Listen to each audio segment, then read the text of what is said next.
नमस्कार विद्यार्थी मित्रांनो, मी श्रीराम बेलनूर घेऊन आलो आहे तुमच्यासाठी दिनविशेष मालिका. आणि दिनविशेष मालिकामध्ये तुमचं सर्वांचं स्वागत. आज आहे 13 मे 2026 आणि 13 मे 2026मध्ये ज्या महत्त्वपूर्ण घटना घडलेल्या आहेत भूतकाळामध्ये त्याच्याबद्दल आपण चर्चा करणार आहोत. तर 10 महत्त्वपूर्ण घटना आपण बघत असतो. तर बघा, थॉमस अल्वा एडिसन. आता एडिसन माहिती आहे, ज्यांनी बल्बाचा आविष्कार केला तो थॉमस अल्वा एडिसन. यानं काय केलं, Menlo Park to New Jersey येथे विजेवर चालणाऱ्या रेल्वेची चाचणी केली. तर पहिल्या विजेवर चालणाऱ्या रेल्वेची चाचणी 1880ला कोणी केली? थॉमस अल्वा एडिसन यांनी केली. ओके, तर ही महत्त्वपूर्ण घटना आहे. त्याच्यानंतर भारतातील पहिले व्यावसायिक FM रेडिओ, भारतातील नाही, अमेरिकेतील पहिले व्यावसायिक FM रेडिओ स्टेशनची सुरुवात कधी झाली? 1939ला 13 मेला झाली, आजच्या दिवशी.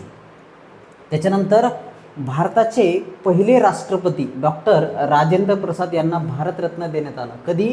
तर 1962ला. पहिले राष्ट्रपती कोण? डॉक्टर राजेंद्र प्रसाद. दुसरे कोण? डॉक्टर सर्वपल्ली राधाकृष्णन.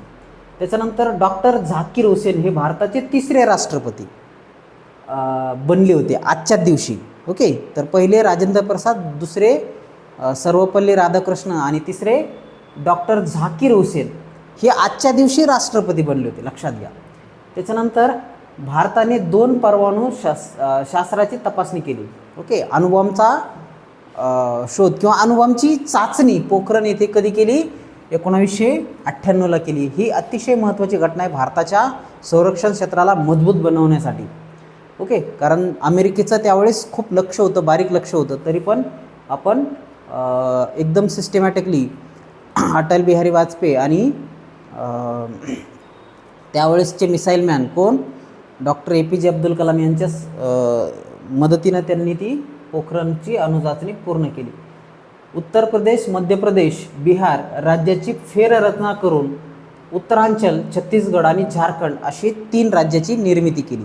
तर लक्षात घ्या, UP वरून उत्तराखंड, MP वरून छत्तीसगड आणि बिहारवरून झारखंड अशा 3 राज्याची निर्मिती 2000 साली करण्यात आली. ही एक महत्त्वपूर्ण घटना आजच्या दिवशी घडली. त्याच्यानंतर भारताच्या लारा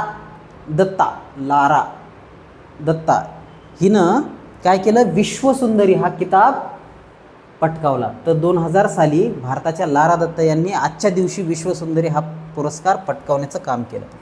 त्याच्यानंतर भारताचे 5वे राष्ट्रपती फखरुद्दीन अली अहमद यांचा जन्म झाला होता आजच्या दिवशी 1905ला. आणि मृत्यू कधी झाला? तर 11 फेब्रुवारी 1977ला त्यांचा मृत्यू झाला. त्याच्यानंतर आध्यात्मिक गुरु श्री श्री रविशंकर यांचा जन्म झाला होता 1956ला. आणि त्यांनी आध्यात्मिक क्षेत्रात आजपर्यंत ते काम कार्यरत आहेत. त्याच्यानंतर अहमदनगर निजामाचा प्रसिद्ध दिवाण मलिक अंबर यांचे निधन झाले. कधी? तर 1626ला. तर लक्षात घ्या, ही एक महत्त्वपूर्ण घटना यासाठी आहे की आफ्रिकेतून गुलाम म्हणून आणलेल्या एका गुलामाचा निजामशाहीमध्ये खूप मोठा पद त्याला मिळतं. तो दिवाण बनतो, पंतप्रधान बनतो. कशाचा? निजामांचा. आणि खडकीसारखं शहर स्थापन करतो. खडकी म्हणजे सध्याचे छत्रपती संभाजीनगर हे शहर स्थापन करतो. आणि एक खूप मोठं साम्राज्य उभारण्याचं काम कोण करतो? तर हे मलिक अंबर हा एक करतो. म्हणून ही एक महत्त्वाची घटना आहे. आज त्याचं निधन झालेलं आहे. तर हे 13 मेचे दिनविशेष आपणास कसे वाटले हे कमेंट सेक्शनमध्ये सांगा. धन्यवाद.